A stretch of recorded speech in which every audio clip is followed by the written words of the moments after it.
Shalom, shalom, shalom. Bwana Yesu asifiwe. Muraho neza. Uwiteka Imana nabaha umugisha mukomeze mugubwe neza. Umuntu ari kumwe n'umukozi w'Imana Bikorimana. Turashimira Imana ikiturinze kugera uyu munsi. Erega kuva mu kwa mbere kugeza muri uku kwezi. Nimbabazi z'Imana kuba tukiriho, dufite kujya dushima Imana uko bukeye nuko bwije. Izina ry'Uwiteka Imana nirishimwe. Uyu munsi ni umunezero mwinshi mu mutima wanjye, sinzi wewe uko bimeze. Niba ufite gahinda mu mutima, humura, Imana irakuzi cyane. Kuza ni ijambo ry'Imana rifite umutwe w'amagambo uvuga ngo igicuku ubona Imana igihinduye igitondo. Igicuku ubona Imana igihinduye igitondo. Ugiriwe neza n'Imana, ugiriwe neza n'Imana. Muri iyi minsi abantu banyura mu bibazo binyuranye, ariko hari igihe kimwe baba mu byishimo byose, ibibazo byose bigashira. Ibyo byose ndahandi bibonekera atari muri Yesu bene data. Uko ijambo rigira riti nzajya njyama niziguye kuko ari Yesu umpa amahoro. Igicuku cy'inzara bene data kirahari. Igicuku cy'ubupfubyi kirahari. Igicuku cy'ubukene kirahari. Icyo kubura abana n'ibindi. Birashoboka ko uri imfubyi, ejo hawe hazaza nta cyizere ufite. Birashoboka ko wavutse mu muryango ntukundwe. Birashoboka ko bakubwiye amagambo akomeretsa. Birashoboka ko na n'uyu munsi ugitotezwa. Birashoboka ko bakubwiye yuko utari mwiza. Birashoboka ko bakubwiye ko utazi ubwenge. Birashoboka ko abagufiteho ubushobozi bakubwira yuko ntacyo uzavamo, bakakubwira yuko ntacyo uzimarira. Birashoboka ko uri umugabo warashatse ariko uwo washatse ntabwo mubanye neza. Birashoboka ko waba uri umugore uwo washatse nta mubanye mu mahoro. Mbega ni ibihimbagenge by'ibibazo unyuramo, ni ibihimbagenge by'agahinda, ni ibibazo gusa, ni amakuru mabi iwawe. Haleluya. Birashoboka ko wagiye mu kazi uzi ko ari ahantu ho kuruhukira, ariko ntibakugirira n'imbabazi. Mbese ntibaha n'agaciro, ntibaguha n'agaciro, ntibaha n'agaciro ibyo ukora. Birashoboka ko wagiye no mu itorero uzi ko ari ahantu ho kuruhukira, ndavuga aho wagiye gusengera, hanyuma ugahura n'ibikomere utewe na bene data, utewe n'abo usanze mu itorero. Haleluya. Ariko ijambo ry'Imana rirambwira ngo hahirwa ababa mu nzu yawe, ngo babasha kugushima ubudasiba. Ngo hahirwa umuntu ugufitemo imbaraga. Ngo hahirwa bafite mu mitima inzira z'igisayo Isiyoni. Ngiyo banyuze mu gikombe cyitwa Baka, ngo bagihindura ahantu h'amasoko. Imana ishimwe cyane.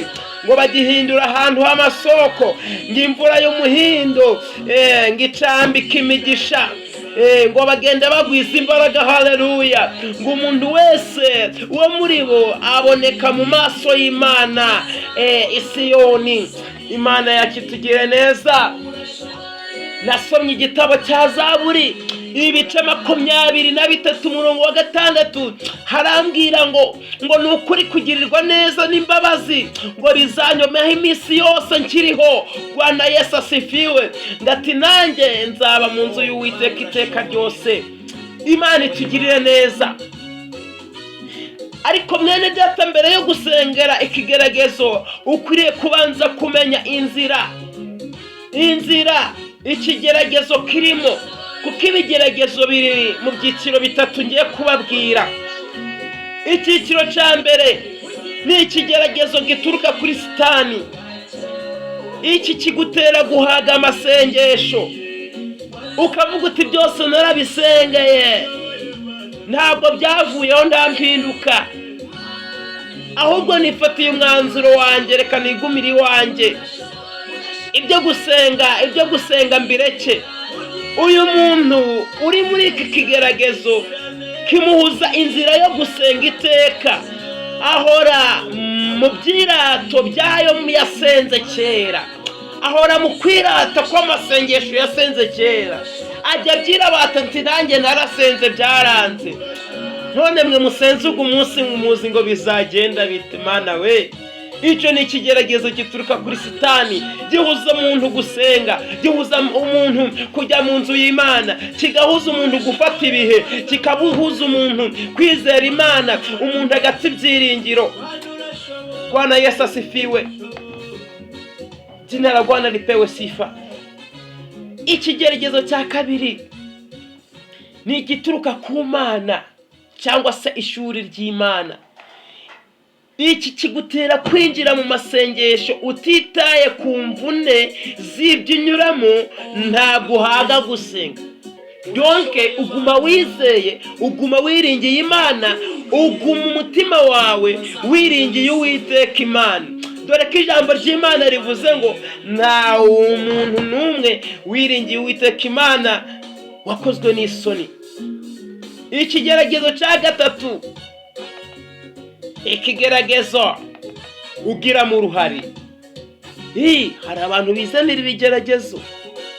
Iki kigeragezo nubwo wasenga ugakubita umutwe hasi, yewe nubwo wakwiyiriza ute, yewe nubwo wanambuka, haleluya, nubwo wakubita umutwe hasi, nta na rimwe kizavaho, haleluya. Ikizakivanaho nuko wemera ukihana,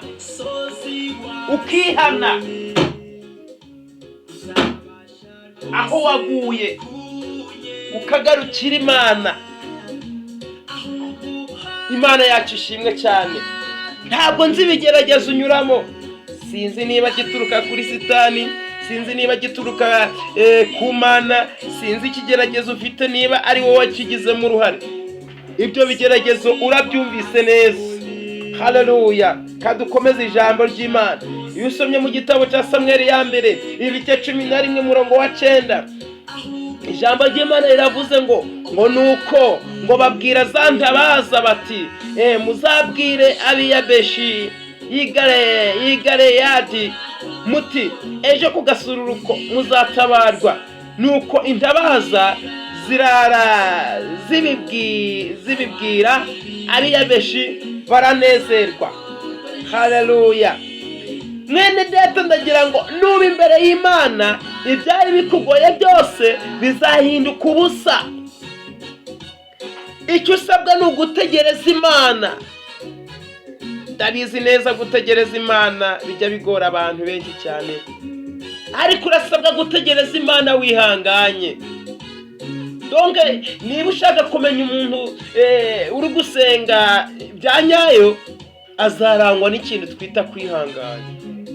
Yego, ngo nuko Nahashi ngo yashakaga kubanongora amaso kugira ngo ngabahe ibyo kurya, ngariko kugasururuko baratabarwa babona Imana. Vuga uti babona Imana. Nshuti mwene data, Satani afite abantu benshi ashaka kunogora amaso kugira ngo abahe ibyo bakeneye, ariko ndakwiginga kugira ngo wikomeze kwiteka, wikomeze iteka, ukomeze wiringira Imana. Igicuku wari urimo kirarangira mu izina rya Yesu Kristo. Reka kwemera Satani ngaguca intege. Iyo uri mu gicuku urugambo ruba rwo. Iyo uri mu gicuku, dore buri umwe wese aragusuzugura. Iyo uri mu gicuku bakugendera ku mugongo, baguhinga ku mugongo. Ariko iyo wihanganye uratabarwa ukabona ubwiza bw'Imana. Igicuku wari urimo cy'amabanja, reka Imana ikimare mu izina rya Yesu. Igicuku cyo wari urimo cyo gusenga ukumva ucitse intege, reka Imana ikimare mu izina rya Yesu. Igicuku cyo wari urimo cyo kutizera imbaraga z'Imana, reka Imana igikuraho mu izina rya Yesu. Hari igicuku wari urimo cyo kwangwa na buri muntu wese, reka Imana igusure. Igicuku wari urimo cyo kurogwa buri munsi, kurota imizimu n'abadayimoni, icyo gicuku reka Imana igikukuremo mu izina rya Yesu. Kwifurije igitondo cy'umugisha ku buzima bwawe.